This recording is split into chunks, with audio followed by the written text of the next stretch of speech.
A very good morning to you from the Circuito de Estoril here in Portugal. As you can see, well, the weather this weekend has been far from ideal. We've had a wet couple of days over the course of the first weekend here of the FIM CEV Repsol. Well, we've got a lot of races coming up over the course of the next 5 hours or so. And first up, as you can see, it is the inaugural round of the European Talent Cup. The circuit length, 4.1 kilometers, 4 left-hand corners, and of course, with it being a clockwise layout, there are 9 that are right. It's 16 laps for the European Talent Cup riders on the grid. They'll be making their way to it very, very shortly.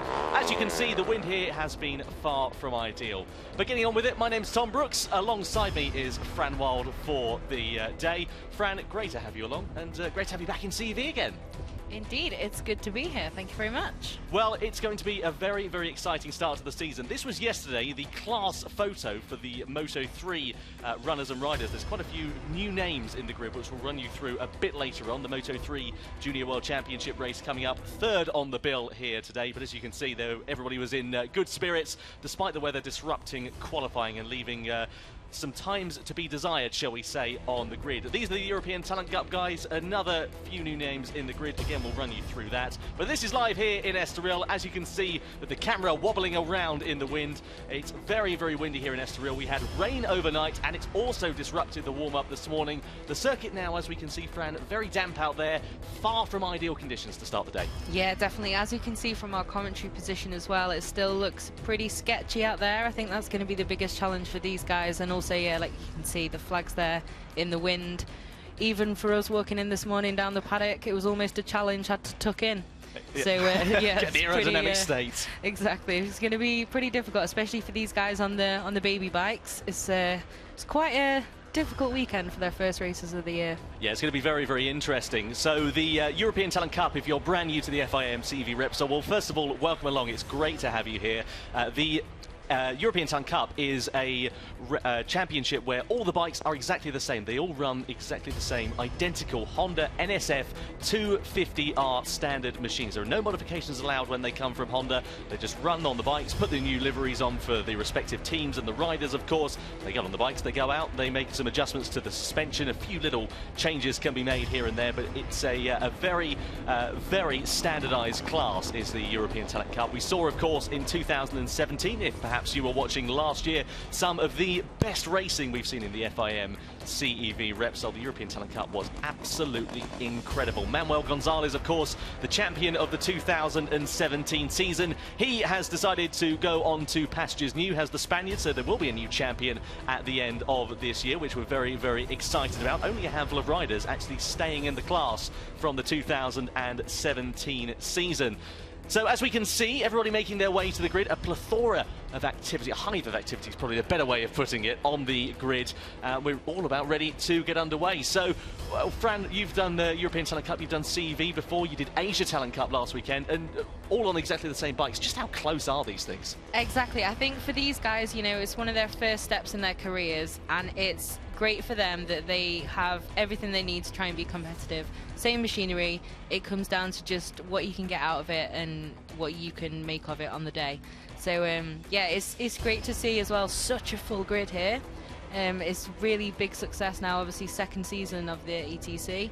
And yeah, a lot of kids wanting to get out there and race and show what they can do. Well, the European Talent Cup has runners and riders from the ages of 12 up to 18. And this man here, Barry Baltus, he made his debut in Valencia last year, much to the acclaim of a lot of people, because he was very, very quick running inside the leading group, did the number 7. He was on one of the IO bikes, I believe, at the time. Has now moved over to the Reale Avintia Academy team, which is a great academy, because, of course, they've got progress all the way up through European Talent Cup, Moto3 Junior World Championship, into the Moto3 World Championship, and then of course they've got that link to MotoGP as well, which makes it even more exciting. Yeah, exactly. There's quite a few teams and structures that go from the CEV at various levels right up even to the top. Like Hiaud obviously now has a team in the Moto3 Junior World Championship this year with the Onsu brothers, and that's, you know, KTM's first rung on their ladder that now goes all the way to the Premier class. And yeah, the Reale Avintia Academy, good team, and there's a good ladder there for you to start climbing up. Well, as we mentioned, Barry Baltus, he starts from pole position, 13 years old, one pole position. That came courtesy of him in Valencia last year. And as we said, he was running in the leading group, as Fran was just mentioning about the IO Academy that they've got also in the European Talent Cup as well, which is really exciting. Some new names, a new team on the grid for this year, which we're very, very excited about. It's going to be a big challenge, though. As we mentioned, the weather conditions far from ideal here. These lightweight bikes are going to make it very, very tricky indeed. Here is Francisco Gomez then, 16 years old. He enters his second season in the European Talent Cup. Finished 8th on the board last year, did the young Spaniard, and we're looking forward to seeing how he's going. Has continued with his last sport team, and he will line up with the number 9 on the front row of the grid. So it's going to be very, very exciting indeed. As we can see, fans and everybody ready to get the racing underway. There's been a lot of anticipation around this as well. It seems like forever since we were in Valencia last November. It does. It seems like a long time, although obviously it's pretty much only the same gap as like MotoGP, for example. But it seems like a long time, and obviously getting underway in Portugal as well, that's different. So it's all changed for the new season, but should be some good racing. 14-year-old Carlos Tatay starts on the outside of the front row, made his debut in Jerez last year, and was running inside the front group as well. So Carlos Tatay, a great name on the grid. He was with the Blumac HMA team last year, has moved over to the Reale Avintia Academy team in affiliation with Blumac as well, and he is looking good on the outside of the front row is the number 99. Second row of the grid then, here's Ferman Aldeguer, 12 years old, on the number 54. He's part of the Besta Capital Dubai team, who of course are competing in the Moto3 World Championship. So good to see they've got that link up as well. We're going to be seeing this, I think, over the next few seasons, especially a lot of link ups with the Moto3 teams making the move to European Talent Cup and bringing that road through. Yeah, exactly. I mean, one of the biggest at this level is sort of Monlau and the Mark VDS structure. They were really one of the first to really expand it onto this huge scale, but now there's a lot of teams that have their junior team at this level or in the Junior Moto3 Championship and then further up. Rick Dunnick from the Netherlands lines up on the middle of row 2. Number 3 from, as we said, from the Netherlands, 16 years old. His first race in the class. We're looking forward to seeing how Rick gets on a bright white bike, which will make it easier for us to identify him over the course of the day, which will be very exciting. As we said, a lot of shifting around, new teams coming in, so it's going to be interesting to see how they all fare. And also good, as we'll see in a moment, with the Monlau Competition team coming over to the European Talent Cup to create that road. It's going to be very, very exciting. Definitely, as you say, with more than 40 bikes on the grid, it's nice for us to get a nice obvious clue as to who's who.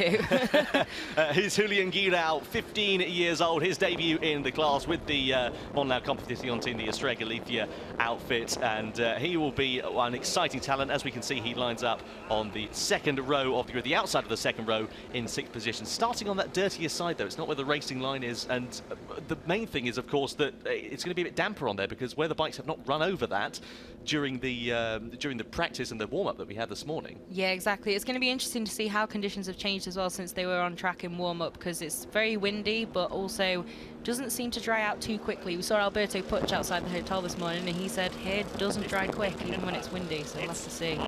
Dirk Geiger heads row 3, 15 years old from Germany, part of the Kiefer Racing squad is Dirk.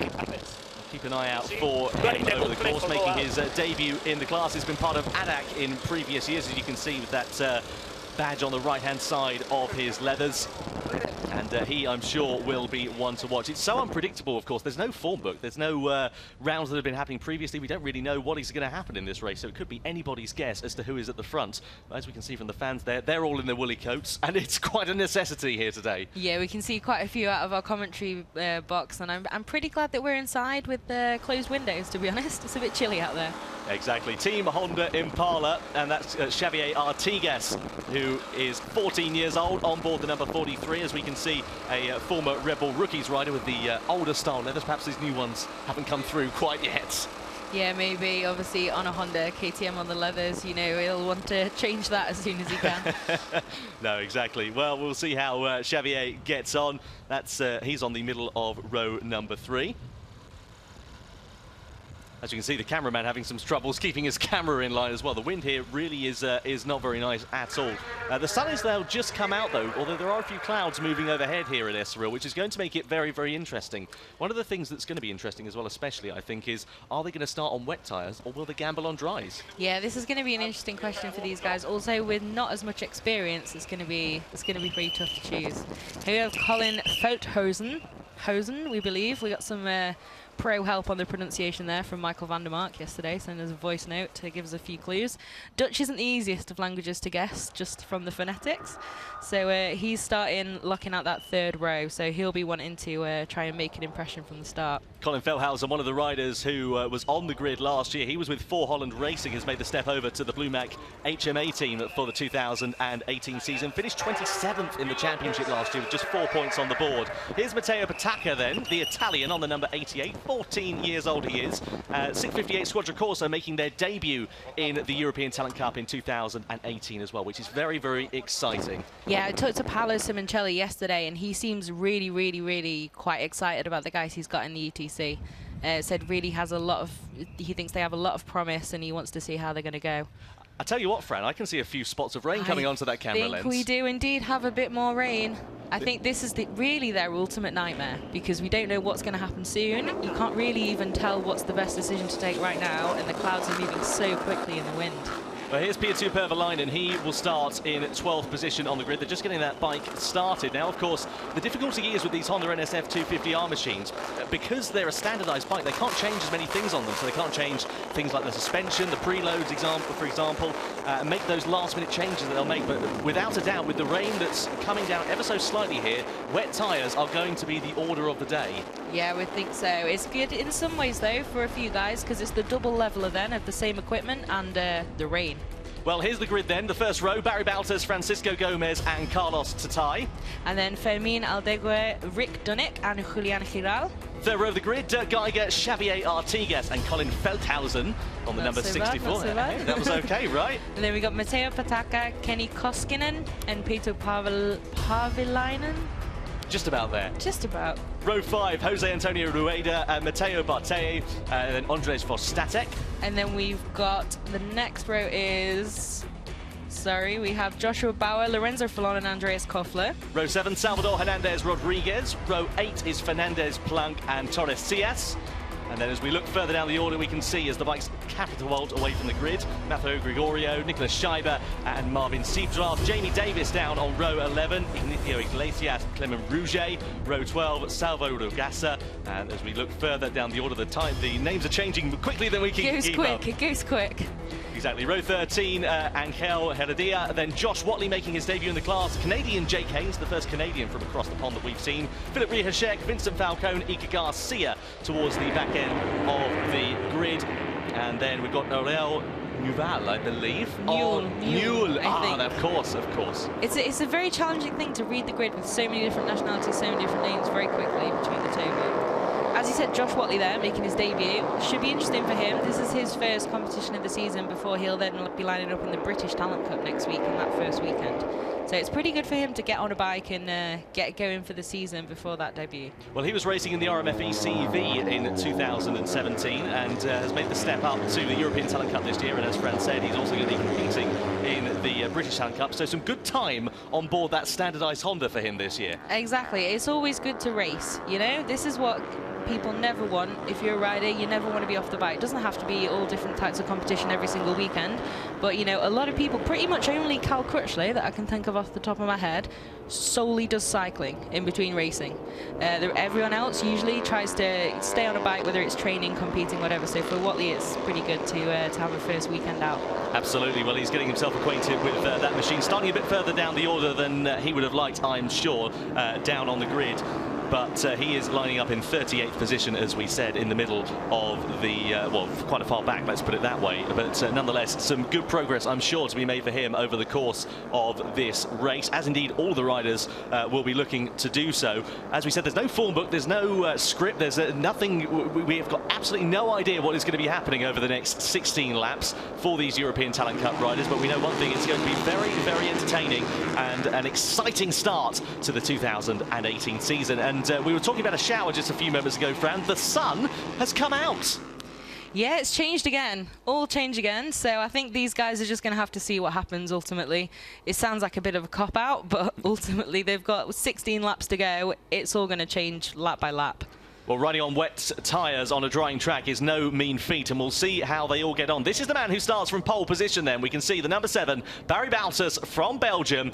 It's going to be an exciting start to the 2018 European Talent Cup. Just to remind you of that front row, it's Barry Baltus on pole position, Francisco Gomez and Carlos Tatai. Now let's see how they all get on, shall we? 16 laps of this race is going to be very, very exciting as all the runners and riders make their way onto the grid. Here we go. Obviously, you can still see the wind with that red flag at the front of the grid.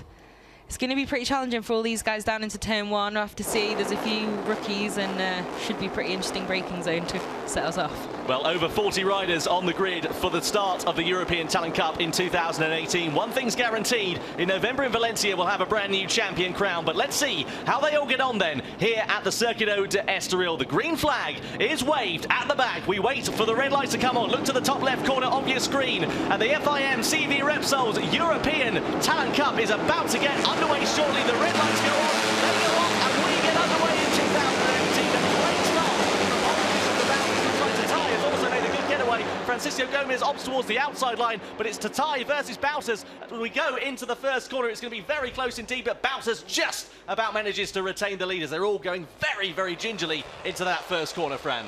Yeah, definitely. That's pretty good. That's pretty neat for a group that big and the conditions being a bit tricky. That's a nice, tidy start for everybody. Yeah, everybody taking it very, very easy on these opening few laps. It's, of course, a difficult bit of circumstances to get your head round, of course, with the drying track. The sun, as we can see, has now come out as we go into the right-hander of turn number 4. It's going to be very, very exciting indeed to see how all of these runners and riders get on. Some good moves going on further down. Everybody just about making it through very cleanly, but they're taking it quite easy on these opening few laps, and a great camera angle there as well. Yeah, definitely. It's always an exciting camera angle down there with the curb. But yeah, they're taking it pretty steady, aren't they, most of them? Just making sure that they get into the race without making any early silly mistakes. Great stuff also from the two Realia Vinti Academy riders. They're battling and have already created a gap further down the order as they all tip in to the interior parabolica, or it will be in just a few moments' time. We come cascading down the hill, and we can already see the advantage. In third position is the number 3 of Rick Dunnick, so good start for the rider from the Netherlands. Yeah, definitely. I mean, these two guys look like they've made a break already. It'll be interesting to see how that settles in once everyone else kind of gets up to speed and gets a better taste of the conditions, but they've bolted, definitely. Yeah, they certainly have. Well, we watched the field going round. This is absolutely brilliant stuff. There's Josh Watley on the number 70 just going through the forefront of your picture. Good start for the British rider as we come tipping into the chicane, the scene, of course, where Eric Granado and Ricky Cardouse in the Moto2 race last year came to blows, if you were watching the 2017 FIM CEV Repsol. But already a great start from both Realia Vinti Academy bikes, and as well Rick Dunnick catching right up. And look at the gap there, Fran, they've created at the end of lap 1. I think I spoke too soon. It looks like it's 3 that have made a break for it. Yeah, he's really made some ground up there and right on their tail now. Well, over the timing line we go to complete the first lap. It's going to be Slipstream City as we head into the first corner. Nobody ducking out from under the bubble too much. Pietro Pavalainen has made a brilliant start as well. The Finnish rider down in 13th position, 12th position, I apologise, on the grid, already up into 4th place. Yeah, he looks like he's going to try and chase them down, but it's almost 3 seconds already between these front 3 and the guys on the chase. So we'll have to see. It's it doesn't look too... Oh, they're already starting to cut each other up now. This is what they don't want to do if they want it to be a 3-horse race for the win. They don't want to get in each other's way. They want to just kind of put their heads down and get going. But I think the helpfully white bike there of Rick Dunnick really wants to get in the mix and maybe even take off. He's had some serious pace to catch them up so quickly. Yeah, this is brilliant stuff. So it's Barry Baltus who leads the way from Carlos Tatai. Rick Dunnick in 3rd position. The slipstream comes into play once again. Here comes Dunnick as well. He's going to get 2 in 1 if he's not too careful. Look at the confidence the Dutchman has got on the brakes as we go into the left-hander. Absolutely brilliant stuff at the interior parabolica. Straight through, yeah. 2-for-1 deal. That's impressive stuff. And who's this we've got out? One of the CIP bikes, Inigo Iglesias, one of the most challenging names. But that's a shame for him in the first race of the day. But one thing that is good for these guys, they've got another chance later on. There's another race for the ETC. Yeah, exactly right. It's going to be very interesting. A shame for Iglesias there, but nonetheless, I'm sure he'll be looking forward and relishing the chance of getting back out later on in the afternoon here in Estoril. So it's Dunik who leads the way then from Baltus and Tatai at the moment. As we go cascading through the right-hander, we will do in just a few moments' time. We're waiting for the bikes to appear. They'll be there, I'm sure, in just a couple, and here we go. So good stuff from all of these guys, and again, the gap that they've created has been absolutely incredible. Pietro Pervolainen, Daniel Hidalgo, and that's another rider that stopped on track. That's Nicolas Hernandez, the Colombian, the other CIP bike. That's a shame for them then. That's a real shame. And let's see what we can see what can happen here. To the number 34 that's gone down there.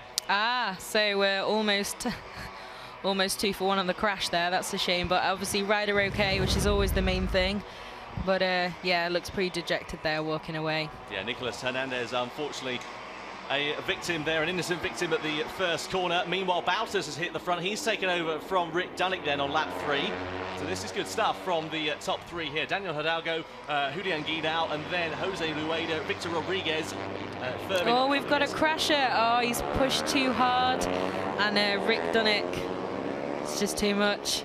And it's given up. That's a shame. He looks like he's going to be able to get restarted there, and it's hopefully get back in the race, but that's a shame. That was obviously just pushing too hard too early, and yeah, that can happen, unfortunately. Certainly can. The 3-horse race then soon becomes 2. The 2 Realia Winter Academy bikes going hammer and tong, and here comes Tatai. He's looking at the inside into the interior parabolica of Baltus. Hard as you like on the brakes and smooth as you like as well. The Spaniard up the inside. And look at the lack of emotion from the team. I think maybe the guy in the middle there thinking, you don't need to do this yet. Still very early days. That, of course, does promote the rest of the field up 1 position. So Pietro Pervolainen up now into the podium charge, the Finnish rider. And it's all to do for Rick Dunik. A big shame for the number 3 who was running so strongly, but as we said, just pushing a little bit hard, a little bit too soon. Yeah, it seems that, you know, it's tough for these guys in conditions like this as well. It's probably now starting to feel like it's perfect racing conditions with the sun beating down, but that's not necessarily the reality on the tarmac. No, it certainly is not. Well, the second of Estoril, you can see the sunshine is out. The track is drying relatively quickly. The wind here is certainly helping things. It's been very windy over the last few days. As we said, we had some problems walking into the circuit this morning, which is helping the track dry out quite significantly. So we could see dry running before too long. Of course, these riders won't be coming into pit lane or anything like that. They'll just be running out on the wet tyres, and I'm sure taking it very gingerly in the closing stages of the race. But Fran, already a prominent dry line appearing as we go down the start-finish straight. Yeah, definitely. We can see that from where we're sat as well, but definitely as well in the shadow of the main grandstand, it still looks a lot darker on the track. So it's yeah, it's going to be pretty interesting. As you can see now, the Finnish name that I will continually struggle with, Parvolainen, has made great progress now. They're pretty much equidistant between the top 3 now. So this yeah, it's going to be interesting. And the other guys that initially had dropped off quite a fair bit, it's looking pretty good. It may all start to concertina up a bit as we get into the race. Yeah, Hidalgo, Guilao and Rueda in 4th, 5th and 6th position. You can just see them in the background of your shot. Here is Pervolainen then, fastest lap last time round for the Finn, 2 minutes 2.122. If you want an idea of exactly how different that was in terms of the qualifying pace, well, the fastest lap in qualifying yesterday in the dry conditions was 1 minute 22.4. So we're running around about 10 seconds a lap slower at the moment, but that will be sure to come down as the track begins to dry out. Yeah, and hopefully we're not going to get any more rain. At the moment, it actually does look a lot better overhead. It's mostly blue, we can see from the box now, so hopefully we'll keep that. But it looks like we might get a challenge for 2nd position coming down the hill here. Yeah, Pervolainen's really got the bit between his teeth, hard on the brakes into turn number 7. Down the hill we go, up the inside, sweet as you like for the Finn. He is up into 2nd position. Will Tatai try and challenge into the next right-hander? Not quite close enough on this occasion. No, he's really got the hammer down now. I think he's gunning for the lead, and also obviously to make sure that Baltus doesn't get away too much, they've got to try and hunt him down. And if he's got the pace to leave them, then they need to start trying to get in front of him and disrupting that a bit. Yeah, Pietro Pervolainen, 2.1 seconds currently is the gap between himself and Baltus. So some work to be done for Pervolainen, but let's get an idea of the lap times. Well, last time around, Baltus was around about 0.8 of a second, 0.9 of a second slower than Pervolainen. So if he keeps that pace up before the end of the race, we'll see him catching up. But you never know what might happen. Yeah, definitely. These guys, it's I think it's harder to tell in a lot of ways with the lap times. because obviously they've got a lot less experience. You know, none of them really go out there and can do a Jorge Lorenzo, you know, consistent 16 laps at exactly the same pace. So it's a bit more up and down, but definitely, yeah, I'm going to go for it again. Pavalainen really on a roll now and seems to be catching. But Baltus, you know, he looks fairly relaxed at the front. He looks like he knows what he's doing. He's in control. He's not doing anything too crazy to really keep that gap at the moment. So I don't know. It could be a one-horse race at the front, but this battle looks like it's going to be pretty good because Tatai hasn't let him get away at all. One of the really interesting things, of course, is that due to the lack of rain we generally have in Spain, a lot of these riders who've been competing in, for example, the RMFE championships in like the Moto4, the pre-Moto3 categories last year, won't necessarily have that wet weather experience, and certainly not on the drying track either. Definitely, this is always a bit of a wild card, to use the phrase, rather than the. Yeah, it's interesting, you know. There's a lot of different nationalities in all of these categories, but especially, yeah, the guys who, wherever they're from, have been racing in Spain more.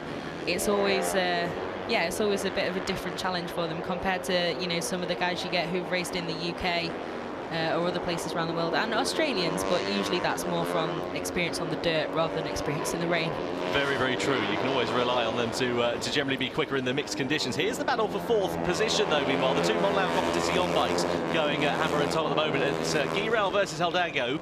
It's going to be interesting to see how they fare. They're also closing up on the back of Carlos Tatai. Yeah, they've made some good progress, these guys. It looks like if they, again, don't get in each other's way, they're going to join this battle for the podium and the battle for second pretty soon. It's going to be very, very exciting between these two riders. At the moment, they're setting relatively quick lap times. A few tenths of a second faster than Carlos Tatai. Tatai actually last time round had a bit of a shocker of a lap. He was nearly a second or so slower than those guys. So it's going to be interesting to see how these guys all fare as we come over the timeline once again. So Hidalgo versus Guirao. Let's keep an eye out for this as we go down the start-finish straight. Slipstream not proving to be too effective, but good teamwork going on as they close up on that battle for second and third position. Yeah, it looks like Tatai's managed to regroup a little bit. Like you said, the not this last lap, but the one before was a bit slower, obviously lost out a bit there.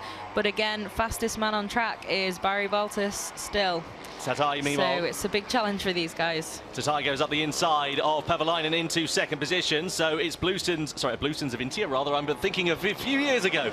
I should say Realia Winter Academy bikes in first and second position now. See there where he was tapping the back of his seat unit there. Follow me, I've got the pace. It'd be interesting to see if they listen to him, because it's happens quite a lot in the lower levels, and sometimes they do listen and sometimes they really don't. We're on lap 6. Fastest lap last time around was from Barry Baltus, so he has begun to pull the pin quite significantly. 5.1 seconds his advantage now over Carlos Tatai, and this two-way scrap from a couple of laps ago is about to become a 4, potentially even a 5-way scraps, with Jose Rueda also about to latch onto the back of these riders. So it's going to be an exciting time as we head down the hill into turn number 7. Yeah, we've got a Monlau charge here and already making progress and up into third. So these guys have really, both of them really put the hammer down and caught up, and yeah, it'll be interesting to see if they can start eating into the gap at the front. Showing racecraft from far beyond their years. Into turns 9 and then turn 10 we go. Very exciting chicane there. Of course, it's uphill as well. It's a very nasty corner, that, in terms of finding grip on the tyres, because it's off camber. We go into the left-hander. We're coming to the final part of the lap, turn 12, and then it's just this right-hander, the bank's turn 13, the final corner, as we go through it now. And very, very exciting. Pavalainen having lost out on this lap to Guirao. So Guirao up into third position. And now the slipstream will come into effect once again. Will we see Pavalainen? Will we see the likes of Hidalgo or even Rueda mounting a charge over the next couple of laps? They all duck over to the left-hand side as we look at it of the start-finish straight, the right-hand side for them. They come back over to the other side of the track for the hard braking zone of turn number 1. Pavalainen just manages to hold off the charge of Hidalgo at the moment. Out of turn 1 we go. This is very, very exciting stuff. And of course, it's going to be interesting to see how they all fare with the tyres over the duration of the race. There's under 10 laps now remaining as we're on lap 7. So will the tyres go off? Of course, they're all on wet tyres, but we can see the track is really drying out in the sunshine. Yeah, it's good. That's going to play an interesting part. And again, for Baltus as well, because he's pretty much kept it pinned from the start. I have to see how that's going to affect him come the end of the race. But these guys now, they need to be a bit careful. There's no real need to battle it out yet. You're in lap 7 of 16. There's a fair way to go. So yeah, it's interesting though. Now we've got pretty much about 6 riders in this fight now. So it should keep getting better and better as they get more and more confident and the conditions obviously improve. Firmin Hiaud with the fastest lap last time around, a 2:03. So some good pace coming from the guys behind the slipstream, of course, will definitely be helping their lap time, whereas Baltus, who of course, as we just saw going through the shots out in front, doesn't have the benefits of that slipstream, so it's going to be a bit difficult for him to make the lap times, but nonetheless his pace is still very, very close to the riders who are chasing him down from behind. Yeah, definitely. You can see Tatai seems to have the best pace of these guys, and he's pretty unbothered in second at the moment at the head of this group. But, you know, like I said, they're squabbling a little bit, not too much, but you can see a few people thinking about it. They need to get their heads down and make sure they don't let the second position escape, as well as possibly already having seen the victory go away with Baltus's gap. Some good progress also further down the field from a number of runners and riders as well. Dirk Geiger, unfortunately, has fallen backwards off the start, as I say that. Andreas Koffler, though, who had a bit of a difficult qualifying on board the KRP Honda, is up into 18th position. So that is really good stuff from the Austrian rider. He, of course, started in a bit further down the order than he would have liked. A difficult day for the KRP team. As I was talking to Mark Keane earlier on this morning, he said that they just couldn't find a window, couldn't find the setup, and of course making changes, as we alluded to at the start of this broadcast, on these bikes is very, very difficult. It just takes that little bit longer than those Moto3 bikes, and of course they've got less to change as well. So they're messing around with the settings and changing things left, right and centre.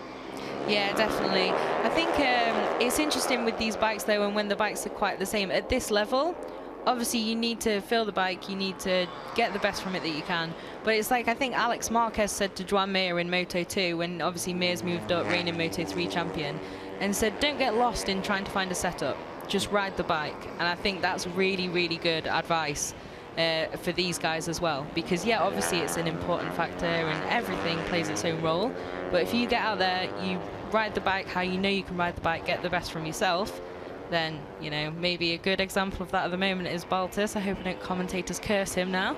But, you know, these guys, it's similar machinery. You just got to go out there and see what you can make of it. Yeah, I completely contradicted myself as well, because Baltus, I was saying he might struggle to get the fastest lap time. Well, he just said it on the last lap, a 1:59.713. So we're over 3 seconds a lap quicker than we were at the start of this race. The track conditions really increasing quite significantly, and we can see the gap also. It's come down over the last few laps. It was, I say it's come down. It says it on the graphic there of 4.6 seconds. On our timing screens, it says it's over 6 seconds currently. So yes, indeed. Not really sure which to believe on that one, to be honest. But, I mean, the lap time, so we're now, yeah, a few seconds quicker than we were at the start of the race. Obviously, it's getting better and better. And it really does look like blue skies outside now. So this is really good news for these guys in some ways. In others, we'll have to see how it plays out. So there's a really close group there now. We're chasing down Baltus all together on the straight. And then another one a little bit further behind them at the back of the straight, as you can see. So this could get pretty interesting. Yeah, certainly will do. Well, keep an eye out and see what's happening. Bit of a moment. Yeah, bit of a moment there for Hiaud. He's up into second place now, ahead of Carlos Tatai as well. We can see P2 Purple Line in there with the number 95, who's close behind. That's Jose Rueda on the other Monlau Competition machine, who's looking to close up quite significantly. And this is going to be a very interesting battle as we go up the hill into the right-hander, out of turn number 4, into the left of turn number 5. And Pärvälainen just dipping in a bit of a wheel on the inside line there, trying to perhaps find some better grip. Here's a replay though, Fran. Let's have a look. That's a big moment. That's what caused Tatai to get overtaken by Hiaud. Yeah, it looks like he just had a bit of a wobble there, went a bit wide and lost that momentum, and obviously looking behind as well when he's realised what's happened. So yeah, I don't know. I think if he can just settle down again there, it doesn't look like these guys have got significantly better pace than him. So it looks like it's going to be pretty good group battle. Well, the 3 Monlau Competition bikes now all in this scrap for the podium. We can see in the lead of the group at the moment is Hiaud. Then we've also got Jose Rueda on the number 95, and then the number 76 of Manel Guirao. So, sorry, apologies, not Manel Guirao. That's Julian Guirao. Julian Giral. It's the most difficult name, I think, for us. Julian Giral. But, yeah, so yeah, it's pretty... Oh, we've got someone down here. We have, yeah, indeed. That's the number 57. That's Kenny Koskinen, unfortunately, for the H53 Nobby Team Blumen. Oh, that's a nasty incident there. The number 44 of Guilherme Silva getting also caught up in that. And we'll have to wait and see. He will be getting, I'm sure, some medical attention. He's hobbling away there. Yeah, looks like he might have just caught his foot in the other bike there, but at least rider largely okay walking away, but yeah, we'll have to hopefully see there's nothing too serious there. Yeah, that was at turn number 4, the incident, so we'll wait for any further information that we receive. He'll, of course, I'm sure, be off to the medical centre after that for a checkup, at least, if nothing else. Baltus, though, still leading the way. 6.6 seconds is his advantage. Hiaud and Holdego in second, third, with that retaining group following close behind. It's very, very interesting to see what is going to happen. I dare say, with 7 laps remaining in this race, Fran, I don't think they're going to be quite close enough with their pace to catch up on Baltus. I don't think they are. Nerves of steel. He's got to keep it together at the front, obviously, as well. And that can be even a harder thing than racing in a big group and racing hard, because you're just completely on your own and you just feel that pressure. And the closer you get to the end of the race, the more you hear this noise. What's that? Is there something going to go wrong with the bike? Just, you know, you've got the stress of just being there in the situation on your own and your own pressure, rather than focusing on overtaking or defending or anything else. So, but he seems like he's got it all pretty tidy, and yeah, shouldn't be too much of a challenge. Hopefully, if it all continues like this, I think he's going to wrap this up. Well, the 3 Mondial Competition bikes, we were saying they were in that group. They're now sitting second, third and fourth, with Hiaud, Holdego and Rueda in the charge. I should apologise, I say Hiaud is what I mean to say. We'll get there eventually. These guys are on a good charge now. They've really, you know, made some steady progress up from what was at the time the second group or third group, depending, you know, how it's split up. But tell you what, Tatai was chancing his luck there. He was trying to get himself up the inside of Rueda. I think he just about managed to pull it off as they went into the turn 9 and 10 chicane there, or maybe not quite. Maybe he lost out on corner race. It looks like he did actually from that one. So Tatai's still trying to hunt down the charge, and tell you what, making a break for it now is Hiaud. He has got the bit between his teeth and putting a gap between his teammates. He really has. He's going for it now, isn't he? And these guys, they don't want to mess themselves up too much. We'll have to see with the slipstream. Yep, there you go, straight alongside. Have to see if we can hold it. But I think Hiaud now is pretty free. If he can keep another few clean laps going, he should be able to escape that slipstream. But I think it's going to be... Oh, Rueda's gone down. Apologies to interrupt you there, Fran. He's crashed out at the first corner. That's a big shame. He was challenging. Oh, sorry, Holdego, I apologise, who's crashed out at the first corner. He was challenging for the podium position, drops the front at turn right. No, I was right. Initially, it was Rueda. There was an incorrect graphic there. So Jose Rueda, unfortunately, tucks the front at the first corner. And that, unfortunately, is his podium charge gone to pieces. Yeah, it's a shame for him there. So close, obviously just a little bit over-optimistic. But yeah, obviously rider okay, hopefully he'll get back in the race, but don't worry about interrupting, you know. I think the drama... Yeah, it does indeed make it very, very exciting. You can see Holdego there in the background just saying to the riders behind of Pevelainen and Aldeguer. I apologise for the pronunciation of that, because I'm sure that was vastly incorrect. But they're saying to them, just follow me, we can catch up with Hiaud in front. Yeah, Hiaud's really going for it at the moment. He's cut that gap down a bit. It's come down about 1.2, just over a second. So by that maths, there is enough time, but obviously it doesn't always quite tick down in that manner. So we'll have to see. But he seems to have really got into a rhythm and freed himself of these guys and is on a bit of a charge. 4.8 now, so it's still coming down. Yeah, Hiaud with the fastest lap last time around as well. That was a 1 minute 58.532, significantly faster by nearly a second than Baltus. That's incredible. Yeah, it's a pretty good charge. He's obviously got to grips with it, really found himself in a good position and now push into, and he's made up that break from the group. Fine, should be able to hold on to that. Now he's just got one target ahead of him. And there's quite a few laps left, you know. If you're gaining a second a lap, it should be interesting. See if we can keep it up. Looking at the number 99 of Carlos Tatai, he's over the timeline. Meanwhile, the number 54 pops out from under the bubble. That's Aldeguer as he challenges for the top 5 positions. Did he manage to get ahead? Not quite on corner exit. A bit of a dice back there. Yeah, that was the number 96 of Holdego who just closed the door on the corner exit. Pevelainen, though his early race pace was very good, he's just losing a little bit of touch by the looks of things to Tatai there. Maybe a little bit. I think these two guys, they're still tagged on the back of there, but they don't seem to quite have the same pace as certainly the Monlau bikes that have arrived, conquered, and then left. Sadly, slightly overconfidently onto the floor for one of them, but yeah, it's looking like it's I don't know. I'm not sure if they're going to be able to keep in this battle. They'll have to try and use the slipstream to their advantage. Well, here so we should have a replay. This was the instant into turn number 1 where we thought we'd see a replay of that. It cuts away from it quite abruptly, unfortunately. Well, I'm sure we'll see that in the highlights after the race. But that, unfortunately, was Rueda going down at the first corner. Meanwhile, further back as well, we're just looking at the number 48. That is Gavin Planck, the Frenchman in the CIP junior team. They've got 3 bikes on the grid. We've already seen 2 of them, unfortunately, meeting their demise in the opening stages of the race. Somebody stops on the outside there of turn number 9. Looks like a mechanical fault. Didn't quite catch who the bike was. Yeah, you can see yellow flags out there for Baltus as he went through. Have to see who that is out there. Yeah, somebody, unfortunately, as we say, stops on track. Looks like it's, as we said, could have been a mechanical issue, but maybe we'll get a replay determining otherwise. But Baltus, he's been in command of this race. He has, but it's now 3.2. Let's see how it's affected over the start-finish line. But yeah, it's 3.2 at the moment on our timing screens, which is significantly, again, really been eaten into that lead by Julian Giral. Let's wait and see what will happen then in terms of lap times. Well, last time around, still significantly quicker was Hiaud than Baltus by over 1.2 seconds. That's amazing stuff from Hiaud. He's really got confidence in these mixed conditions. Yeah, definitely. If he keeps this up, it's yeah, as you can see, the gap back from second to third now is the same as from first to second.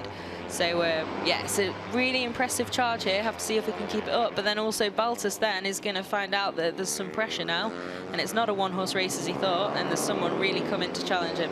It's going to be a very exciting final few laps in the European Talent Cup. The first race, of course, of the 2018 season. Audigier, Holdego and Tatai in and amongst this mix. As we said, Pavalainen just dropped off the back. So his late race confidence on that bike is something that's not happening in abundances at the moment. Meanwhile, keep an eye out for this because challenging once again as Audigier comes under pressure from Holdego. Holdego trying for the outside line. Audigier defends into the interior parabolica. Might be able to switch back there. Oh, there's contact and he's into the side. Holdego, just a miserror of judgment there, unfortunately. It's a big shame for the Spaniard, and unfortunately 3 bikes in the Estrella Galicia team suddenly becomes 1 with 4 laps to go.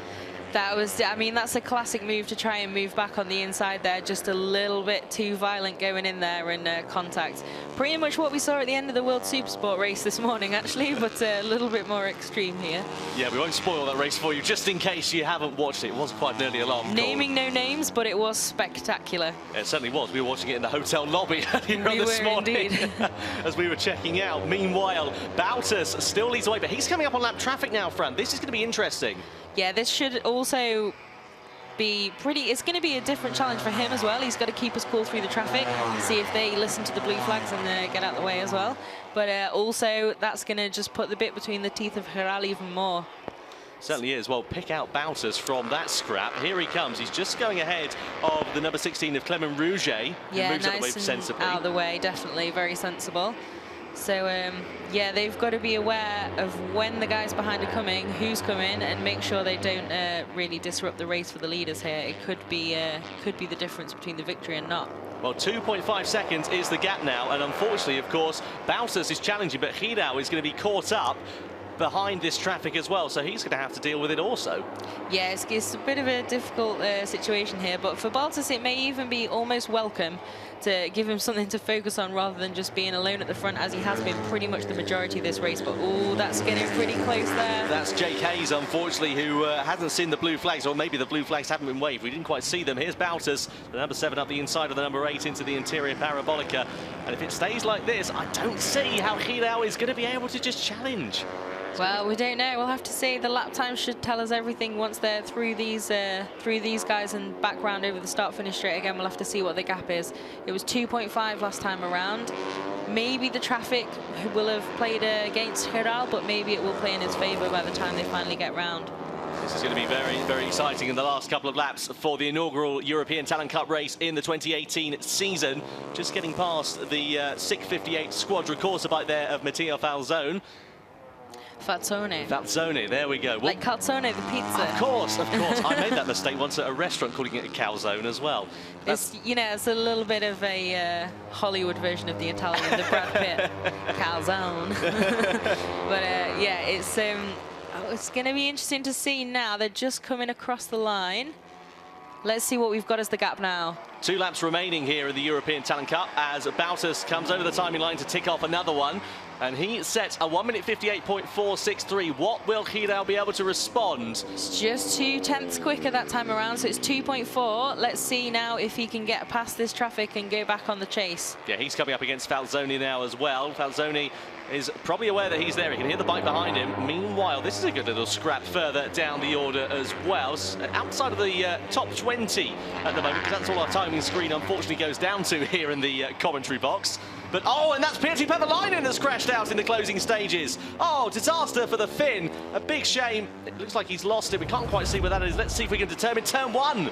It's an ice rink down there. Yeah, definitely. That's disappointing for a few of these front runners, you know. They've got so far into the race and then obviously not quite able to get to the end. So there'll be a lot of guys fired up for race 2 today. Well, he's going to be apocalyptically cross with that after running inside the top 6 for all of the race. And, of course, challenging for the podium earlier on, let's not forget as well. So the gap between Baltus and Hiaud, the 2 leaders at the moment, still sitting at just under 3 seconds. Yeah, we'll have to see now. It looks like Hiaud's free air is back and he can really start trying to reel him in again. So as you can see on the screen there, just under 0.2 last time, which is a big difference to the 1.2 or even more that he was managing to gain before. But now they seem to be past the traffic a bit.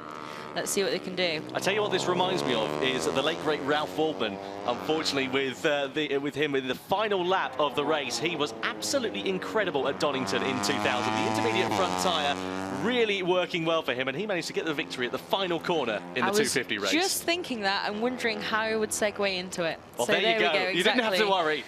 Sadly, yeah, obviously Ralph Waldman passed away relatively recently, and sad day, but everyone's been watching that incredible race at Donington again, and it's just amazing. So I think Hiaud will be aiming for something like that. It doesn't matter where you win it. It can be on the last corner from miles back as long as you get that victory. So he'll keep pushing as hard as he can to try and close in and close in. Well, the traffic really did not help Hiaud last time around. At 1:58.898, that was a second slower than Baltus last time. The gap up to 3.5 seconds as we went over the timing line. I just think it's going to be a bit more than he can chew for Hiaud at the moment. Yeah, I think maybe it's last lap. It's not going to happen unless there's a miracle, is it? Well, anything can happen in motorcycle racing, and of course it usually does as well. Indeed, indeed. I think, yeah, but it's quite a gap now. I think he's taking it a bit steady now as well, and he knows, okay, take the points, second place, good race. Absolutely. Well, he's looking behind him. Obviously, I think he just now is aware that last lap maneuvers or anything pushing too hard now is a little bit late, and it's going to be risk-reward ratio. Just stick to that and take the points. Well, fair play to Baltus as well. He's led every single lap of this race in dominant fashion. He hasn't been flustered by anybody from behind. He wasn't flustered in the lap traffic as well, and others behind him were crashing. He kept his cool and has kept a calm head as he comes cascading through turn number 7, then into the right-hander of turn number 8. Less than half a lap left for the Belgian rider, and he is about to take his first ever victory in the European Talent Cup. I sincerely hope that we don't put the commentator's curse on him on the last lap. It has been known to happen, but let's wait and see what will happen. It's been a brilliant race in the European Talent Cup. Hiaud will, of course, finishing in, or will come over the line in second position if it stays as it is, with Audeguia to tie, and Artigas completing the top 5. But out of the final corner we go with Barry Baltus. We're just looking at Audeguia, who is in 3rd position. Here we are with the Belgian, though, the Realia Winter Academy team on top in 2018. He comes over the line and takes the checkered flag for the first European Talent Cup race of the 2018 season. The delight on the face of the Belgian. Hiaud finishes in 2nd place. The Mondial Competition team have something to smile about after 2 bikes crashing out. Audeguia finishes in 3rd place on board the CIP team. Likewise, 2 bikes meeting their demise in the early stages of the race. Something to put a smile on their face. Xavier Artigas in 4th, Carlos Tatai in 5th position. And then further down inside the top 10, Matteo Pataca, Matteo Bartelli, and then David Salvador, Carlos Torresias, and Francisco Gomez, of course, who finished last year's championship in 8th position. He finishes inside the top 10 after a very difficult weekend for the Spanish rider. Absolutely brilliant stuff from Julian Hiaud, though. And we'll hear from the winner, Barry Baltus, down in Parc Fermé very, very shortly indeed. The riders now, of course, on their cooling down lap. Here's Ferdinand Aguirre as well, the number 54, a brand new name in the European Talent Cup in the 2018 season. Absolutely brilliant stuff from the Spaniard. He has come on to the scene with an absolute bang. But it's Baltus on top here in Estoril. This is absolutely incredible. His teammate there, Carlos Tatai, the number 99, finishing inside the top 5 in 5th position. It could have been so much more for the number 99, but just didn't look too confident. But nonetheless, really, really good to see some celebrations between the two teammates and a great start to the day and indeed the season for the Reale Avintia Academy team.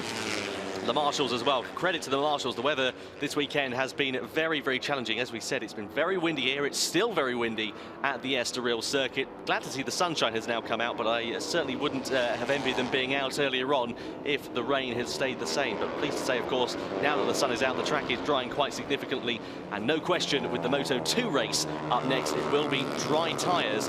Surely will have to be the order of the day. It's going to be a very, very exciting time. More on that very soon. Just saw the number 91 in the background there. That was Victor Rodriguez, who's made the step over to the L'Église Academy team. That bike, of course, ridden by Maikon Kawakami last year. He stepped up to Moto3. And Victor Rodriguez, who was with the 42 Motorsport team last year, over on the L'Église bike. So, final results then. Barry Baltus, Julian Hiaud, Fermin Aldeguer on the podium. Xavier Artigas in 4th, Carlos Tatai in 5th, Matteo Patacca in 6th, Matteo Bartelli in 7th position, an Italian in 6th and 7th, and then David Salvador in 8th. Carlos Torresillas is in 9th position, 19 seconds back from the race winner. Good little battle that went on there, that coming down to the line between 8th and 9th position, as we can see. Francisco Gomez completes the top 10, Adrian Fernandez in 11th, Victor Rodriguez 12th, Clement Rouget 13th, Gabin Planck in 14th, Vincent Falcone in 15th position, Dirk Geiger, the German rider, in 16th place. Jose Rueda did get back on the bike after that crash at turn 1 and managed to fight his way up to 17th place, with Andrzej Vostatek, the Czech rider, finishing in 18th position. Well, celebrations all round in Parc Ferme, as we can see. The perfect start of the season for Barry Baltus, and a great start of the year for the Reale Avintia Academy bikes. 2 bikes inside the top 5 and 1 on the top step of the podium as well. It really does not get much better than that for the Spanish team with the Belgian rider. As, of course, we alluded to earlier on as well, what's incredibly exciting to see is that the Reale Avintia team have got step-ups in pretty much all classes now as well, with that link-up in the Moto3 Junior World Championship, the Moto2 World Championship now with Livio Loy, and in MotoGP with Xavier Simeon and Tito Rabat on board the Ducatis for the 2018 season. Great podium for Julian Hiaud as well in 2nd place, and Fermin Aldeguer in 3rd place. Absolutely brilliant stuff from the top 3. Brilliant stuff from all of the riders as well. We saw a couple of spills in that race, but nonetheless, not necessarily a race of attrition, which is very, very good to see, because the tricky conditions out there made it quite a challenge for these riders. A lot of them, let's not forget, don't have the experience in the wet weather due to generally their home countries, and of course, moving over to Spain to race here, we don't have the wet weather that like we would have, for example, especially in the UK. So experience in those mixed conditions does make it very, very tricky. But Baltus keeping his cool, and Julian Hiaud with that podium position in 2nd place as well. It's very, very good to see. So, of course, they'll be rounded up into Parc Ferme. We'll be hearing from the race winner, Barry Baltus, the Belgian, in just a few moments' time. Fran Wild will be down there to talk to him. So let's cast down then to Parc Ferme with Fran Wild and Barry Baltus. Incredible race here. You've won the season opener. How was that? Obviously very difficult conditions, but you kept it together to the end. Yes, I am very happy because it's a difficult race. I look in my pit ball 2 seconds 5, and he checked me, and after 15 laps, okay, I push little bit one last, cut little bit other last, but I am very happy because I ride 2 races in Talent, and in Le Mans I ride in FIM, and for my 2nd race in Talent I am very happy. Thank you all the team, and thank you my parents. Thank you. And a few words in your language? Oui, je suis vraiment très content parce que j'ai fait vraiment une course très difficile. c'était vraiment dur. Quand j'ai vu 2 secondes 5 à mon panneau, je me suis dit il faudra bien remettre un peu de la patate. Et après 15 tours, j'ai géré, je poussais un petit tour et puis je coupais. Et je suis vraiment très content. Je remercie vraiment tout le team et mes parents. Merci. Merci. Lovely to hear from Barry Baltus then. So some highlights from the race. Well, he started from pole position in Baltus. Francisco Gomez was alongside with Carlos Tatai completing the front row of the grid. It was a Reale Aventura scrap down to the first corner, which of course Baltus won, and he led every single lap of the race as they thundered through the first corner. Meanwhile, it then became a scrap with Rick Dunnick. He was closing right up in the opening stages on the 2 leaders, as we can see here, challenging for the lead within the first few laps at Estoril in the European Talent Cup. And Dunnick, unfortunately, ending up crashing out, which I'm sure we'll see in a few moments' time. He did actually lead the way, did the Dutch rider. And looked like he could challenge for that race victory in the early stages, but unfortunately came to blows after he clipped the rear end of Barry Baltus' machine. And that, unfortunately, was race run for him. Meanwhile, there was a great scrap going on behind. Baltus led the way. Carlos Tatai tried to hold on to the podium, with the retaining field following him. Hiaud, P2 Pevelainen also in the mix in the early stages. The CIP bikes unfortunately met an early end. 2 bikes going out almost on the same lap. Difficult start to their 2018 campaign, I should say. Meanwhile, there was some good scraps earlier on. This, unfortunately, was the incident that we saw with the number 57 getting caught up in there. Wait and see whether we get any news on that. Meanwhile, the 2 Australia Lithia bikes came into the mix, and unfortunately, it was an early end and an early bath for Holdego. He ended up crashing out of the race after clipping the rear end of Aldeguia's machine. There was lap traffic for Baltus to contend with in the closing stages, and there was a bike on the floor for P2 Pevelainen as well. A difficult end to his race. Meanwhile, further down outside the top 10, look at this little scrap. We didn't see this on screen. Francisco Gomez leading the charge ahead of the Leglise and the IO bikes, but Barry Baltus came over the timing line in commanding style to take victory by over 5 seconds ahead of Julian Hiaud, the Belgian rider, finishing the race in exactly the style that he wanted to start the 2018 European Talent Cup season in the FIM CEV Repsol. So on the podium, of course, Baltus, Julian Hiaud and Fermin Aldeguia. Brilliant stuff from all 3 riders. And we'll, of course, wait for them to collect their trophies and wait for the Belgian national anthem to play out over the circuit of Estoril. You can hear the crowd as well in the background. So, first of all, the Vice President of the FIM Europe presents the Reale Aventura Academy team with their trophy for the constructors. A good start for them, as we said, the perfect start to their season. Again, 2 bikes inside the top 10, top 5 even as well, with Carlos Tatai finishing in 5th place. Absolutely brilliant stuff from all of those riders. Then the 3rd place trophy. Oh, Miguel Oliveira. Lovely to see the Portuguese rider at his home track. Of course, he runs the Oliveira Cup, does the Red Bull KTM IO Moto2 rider. And good to see him here as well, with all smiles on his face. He presents Fermin Aldeguia with his 3rd place trophy. And he's also going to be presenting the rest of the trophies on the podium as well. 2nd place goes to Julian Hiaud. Good start for the Mondial Competición Estrella Galicia team. Congratulations all round for them. And then the race winner, you can hear the crowd already. Barry Baltus on top, the Belgian rider, just 13 years of age. And the perfect start to his 2018 campaign. And now we wait for the Belgian national anthem. Oh, not before this, though, of course. I apologise. I'll interrupt myself because the petrol check from Repsol comes through. Maybe you'll put that towards some motorcycle petrol or something like that. Bit of training on the motocross bike or something. Nonetheless, very, very good to see for Barry Baltus. Sheer delight on all 3 podium finishers' face.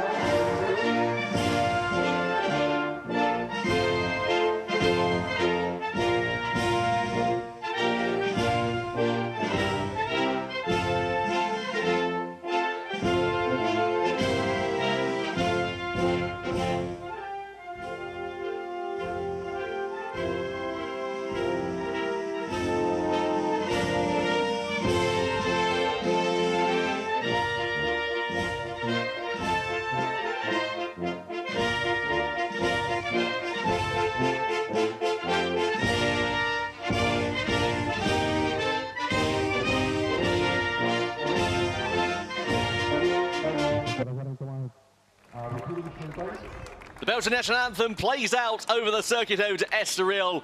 Here, we're about an hour from Lisbon, and I'm fairly sure that was loud enough to be heard at the airport as well. Perhaps Sintra, the local town, to hear. It's about 15 minutes away. We went there last night, I've got to say, and it was absolutely beautiful. So, Barry Baltus, Hiaud and Fermin Aldeguer on the podium. Well, the championship standings, of course, will reflect the race results. Barry Baltus, Hiaud, Fermin Aldeguer are the top three. Xavier Artigas in fourth. Carlos Tatai in fifth. Matteo Patacca, Matteo Bartelli in sixth and seventh. David Salvador in eighth. Carlos Torres-Cias with 7 points on the board for the Spanish rider. Inside the top 9, final points positions. Gomez, Fernandez, Rodriguez, Rouget, Gabin Planck and Vincent Falcone. 3 French riders in 13th, 14th and 15th position. Absolutely wonderful start to the 2018 European Talent Cup. We've got Moto2 on the way next. That is sure to be absolutely action-packed. It'll be on the way very, very shortly. But what a race, and we can see the clouds have cleared. But Moto2 on the way, up next here for the FIM CEV Repsol.